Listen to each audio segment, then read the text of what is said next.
So, ladies and gentlemen, I'm particularly pleased to be here with you to open this conference, to celebrate ELIANT's anniversary as well.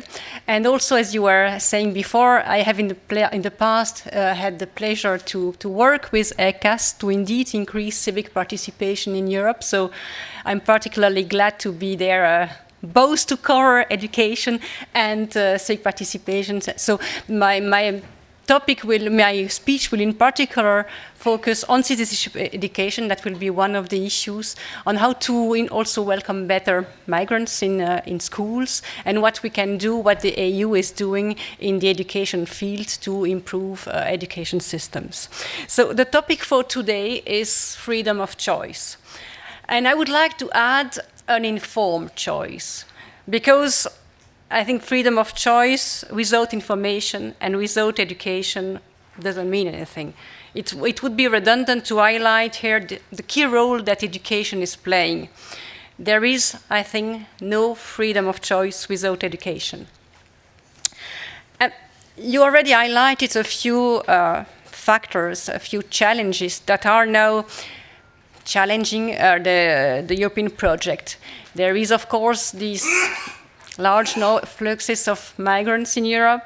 There's the economic crisis, unemployment, dramatic situation of Syria, the threat of terrorist attacks. So many of those challenges are creating a climate of uncertainty, are undermining confidence in the European Union. Climate change as well, with all its consequences, is a serious challenge for us all. So we all feel that something, as you were saying before, needs to be done. And in all the conferences in which I'm participating in, education always comes first as one of the key issues to be dealt with, one of the key topics we need to consider and discuss together how to change our education system to help us address those challenges that I just mentioned. So a lot of hope is placed on education.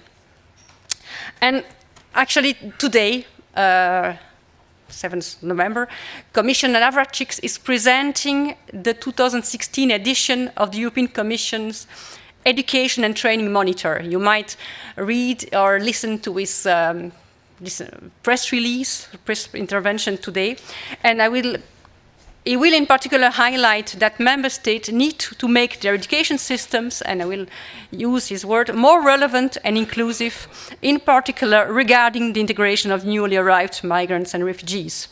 So, well, the topic of today, of my speech, is particularly relevant in the current context. So what can we do in the European Union to help reaching this objective of transforming our education system to address better some of the challenges? I think that European citizenship begins with education.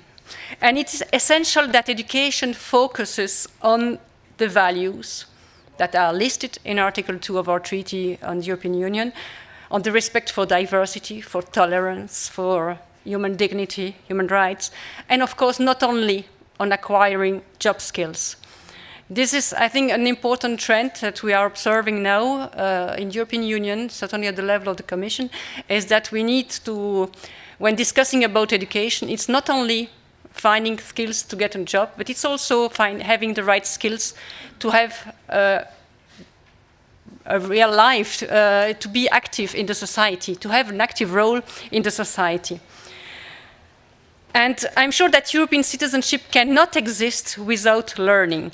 You might remember the Erasmus European spirit that was covering arts, humanities, and philosophy. I think that is still relevant. Cultivating intellectual and moral values creates the condition for more responsible, more engaged, more peaceful citizens. And education should thus foster a sense of citizenship and so help to contribute to social cohesion.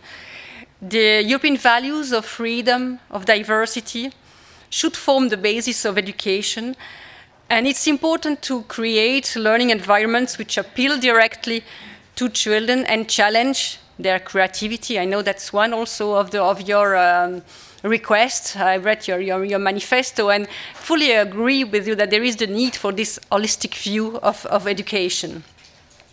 And you will also remember that in 2015, in March 2015, further to the attacks on Charlie Hebdo in Paris, the Commission with the member states committed to reach or to work towards 4 objectives, and those were enshrined in the Paris Declaration that was signed by all member states. And I will remind you rapidly what were those 4 objectives, because I think they are very relevant for our topic today. One is to ensure that children and young people acquire social, civic, and intercultural competencies, and so promote democratic values and fundamental rights, social inclusion, and non-discrimination, as well as active citizenship. Second objective at EU level is to enhance critical thinking and media literacy. I will come back on that. So it covers in particular the use of internet, of the social media, and so try to develop together resistance to all forms of discrimination and indoctrination. Third objective is to foster the education of disadvantaged children and young people in particular. So ensure that our education system address the needs of everyone, of all our children. And the fourth one is to promote some intercultural dialogue through all forms of learning in cooperation with other relevant policies and stakeholders. So what have we done in DG Education and Culture further to this Paris Declaration in March 2015? We have set up some working group with national experts, with members from the different education ministries, but also with some civil society organizations and academia organizations. And this group will be active between 2016 and 2018 now. And what is particularly pertinent for education, for discussion today, is when working on how to enhance critical thinking and media literacy. So, well, you know how much media has a strong influence on how young people view the world. And so it's important that they learn how to grasp the reality, how to distinguish facts from propaganda, how they can resist all forms of hate speech. And it's important to help young people develop their critical and open mindset and some fact-based knowledge in order to counter information that is meant to divide or to distrust the other. So, of course, both formal and non-formal education have a key role to play in providing a safe environment where we can discuss controversial issues. And it's important to give this the opportunity for young people to discuss with others that might have different opinions. And we have some system in place already at EU level that should be used and more used to enable those young people to discuss with kids that are different from themselves, that have other opinions, other religions, and so not be afraid of each other any longer. One of these tools, for example, is e-twinning that my unit is managing. That is a system that enables classrooms just to be in contact with another one in another country via Skynet or something like very simple. We don't need any money for that. It's just connecting to each other, what enables them to learn new languages, but more learn about other mindsets. So there are many of those projects. For example, here we are involving almost 400,000 teachers have been involved in that kind of tool, that kind of community. That's for citizenship education. I'd like now to focus as well on how can we cooperate to improve the integration of persons with a migrant background. Related, but it's not the same issue, of course. And EAC has provided some concrete support. When I say EAC, the Education and Culture has provided some concrete support to member states through Erasmus+, by funding some projects, but also by setting up some peer learning activities, as we call them. So enabling member states to discuss together how they address this issue. How do they do to welcome better children with migrant background in the classrooms? And we had some discussion in Sweden in April 2016 on the reception of newly arrived migrants and on the assessment of their previous schooling. So the idea was really to put member states together to make sure that they exchange good practice, that they share their concerns, but more that they share the lessons that they have drawn out of their experiences, and so they're trying new ways of welcoming those young migrants. Because, well, we all know that migration means now that we have more and more diversity in our classrooms. In many member states, classrooms are more diverse, with kids coming from all over, not only Europe, but the world. And this growing mobility forced us to explore challenges and opportunities within our education systems. We see, for example, that the language of instruction now is often very different from the language spoken at home. And that has, of course, some impact on the schooling and needs to be addressed. That means that it's a great element of diversity for those classrooms, that kids can learn from the others new ways of approaching the world. But it means also some challenge for the teachers as regards how to address those kids, how to overcome their difficulties to make sure that they don't come underperforming. So we have developed several tools to help school develop new approach and welcome diversity in the classroom and welcome those multilingual cohorts of pupils. We have supported some studies, a report on teaching and learning languages in multilingual classrooms that has been published in 2015 and that you can find on our website, that contains many practical examples which can offer inspiration for both teachers and school heads. I already mentioned this peer learning activity. So there are initiatives going on where we can influence or at least give new ideas about how to deal with that issue and see it as something also positive, as a new way of teaching that really take into consideration the assets, the new elements that those multilingual classrooms bring into the picture.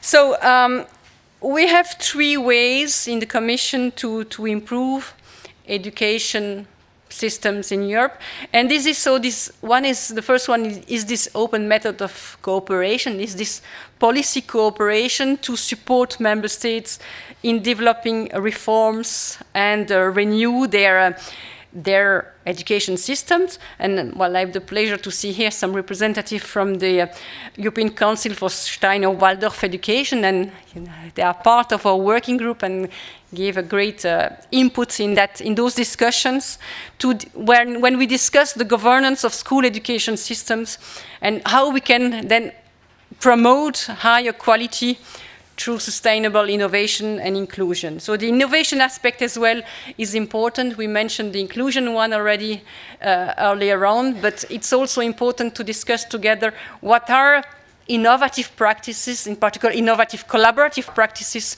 that can be shared at EU level. So we cover in this current working group how to manage school networks, how to optimize resources, how can we promote new collaborative practices, how can we include the quality assurance mechanism into the picture, how can we improve teachers' development, continuous professional development, how to deal with transitions between the different systems, between early childhood education and care, with primary school level, secondary school level, etc. And that's the current work now.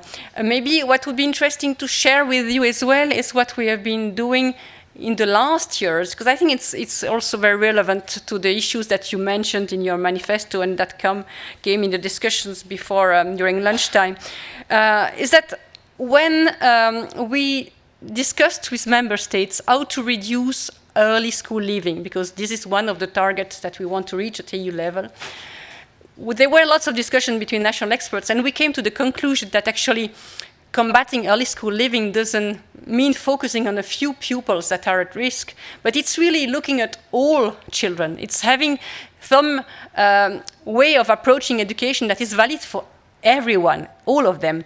And the working group developed the whole school approach, as we call it, and where it is clear that everyone, all the whole school community must engage in some collaborative action with strong cross-sectoral cooperation with the right range of stakeholders to make really sure that each child has an equal chance to succeed.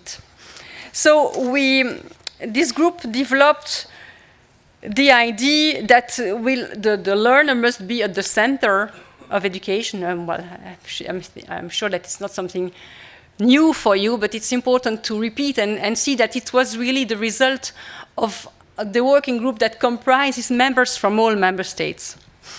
It insisted as well, of course, on the need of the teachers that are one of the major agents for change and for educational success, on the role of school heads that need to continue as well going through professional development, open their minds, encourage some collaboration at the level of their school. The involvement of parents was highlighted as well, and in particular how to build some culture of trust, of respect, in which parents feel welcome at school, feel involved in their children's learning. We also discussed in that working group about how to involve other stakeholders, local communities, national NGOs. So I think that really shows that there was some common understanding of the need to go beyond the classroom and involve the whole community. Another particularly important policy development, I think, that I think is relevant for this audience, is the work that we are now starting on a review of the recommendation on key competencies. So again, this goes in the trend of looking at some holistic approach of education. When we speak about key competencies, we speak about not only knowledge, but also skills and attitudes. And that includes communication skills in the mother tongue, but in other languages, digital skills, literacy, basic skills in math and science, but also some horizontal skills such as learning to learn, creativity, sense of initiative, entrepreneurship, social and civic responsibility, cultural awareness. So you see, this is broad, holistic, and we will go and review this recommendation to make sure that it stays at the center of the discussion, that we don't go in one direction or another and lose this holistic approach. And because I think it offers a good starting point for a wider look on human intelligence and talent. And what we'll do as well is see how we can implement it better, because member states have taken this recommendation that dates from 2006, in different ways. And it's important to see how it has been implemented, how we can reinforce it, how we can maybe deliver some help to the teachers to implement it, to assess it.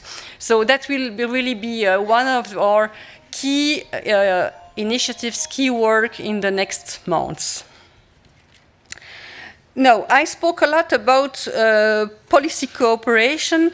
It's important to remind that to support that we have some funding instrument, that is Erasmus+, because Erasmus+ is not only for education, but it's also for schools, vocational training, and adult education. And this enables us to support some policy experimentation project, to support teachers, schools that want to try some new methods, or at least to want to increase the transnational aspect of their work. I will also highlight that there is some support via Erasmus Plus on the education of persons belonging to minorities. So again, I saw in your manifesto that was one of the key issues that you wanted to deal with. And Erasmus Plus in particular supports the Union's broad linguistic diversity and intercultural awareness. And all languages are eligible for projects, including projects that are targeting minority languages or regional languages. And we have had several projects in that field that are particularly relevant and interesting. I will give an example. The Network to Promote Linguistic Diversity was sponsored by the Lifelong Learning Program and has now taken off, has a life of its own. We have several projects in that field. Next year, we will celebrate the 30th anniversary of Erasmus, no Erasmus Plus, and millions of people have already benefited from it, and I hope that there will be even more projects in the future that will also target schools and apprentices, so vocational training as well, because indeed it shouldn't be in majority for higher education for an happy few only. It's really important that it takes into consideration people, young people from other educational fields. Also, I encourage you to look at our platforms, because on our school education gateway, we do share many of these policy developments, many of the results of our projects. So in the different issues that I've just mentioned now, the debate is continuing on with practitioners, with policymakers, so you can continue the discussion in that on the gateway. I mentioned e-twinning, that is an important tool for teachers to be in contact with each other and develop their practices thanks to the exchange with others. In particular, the month of October, for example, was dedicated to innovation in education on the School Education Gateway. So it's how can we help schools in Europe to be innovative in their practices? How can we encourage teachers to develop their pedagogical approaches in new ways? So let's continue the discussion via the existing networks. Well, of course, you will have also many opportunities, I'm sure, this afternoon to discuss in the workshop on some of the issues that I've just mentioned. So, well, I wish you a very successful conference, and I hope that together we can meet some of the challenges that the EU is facing now. Thank you very much for your attention.